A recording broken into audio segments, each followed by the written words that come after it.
കറി വെക്കാൻ കോഴിയെ കൊല്ലൂലേ? അപ്പോൾ ഒരു സുഖം.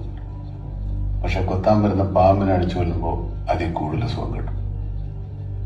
അതെന്താ കാരണം? റിസ്ക് കൂടുമ്പോ സുഖവും കൂടും. ഏറ്റവും കൂടുതൽ സുഖം കിട്ടുന്നത് എന്തിനെ കൊല്ലുമ്പോഴെന്നറിയോ?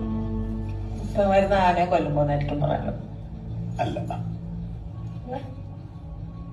ഏറ്റവും കൂടുതൽ സുഖം കിട്ടുന്നത് മനുഷ്യനെ കൊല്ലുമ്പോൾ. പിന്നെ ഇപ്പൊ കൊല്ലാൻ പോവാന്നാണോ പറഞ്ഞു വരുന്നത്? പിന്നല്ലാതെ കൊല്ലാൻ ഞാൻ നിന്നിട്ടുണ്ട്. അതൊക്കെ വളരെ ഈസി അല്ലേ? അതെങ്ങനെ? അതെങ്ങനെ? ഈ ഷോളിങ്ങനെ എടുത്തിട്ട് ഇങ്ങനെ കഴുതി ചുട്ടിട്ട്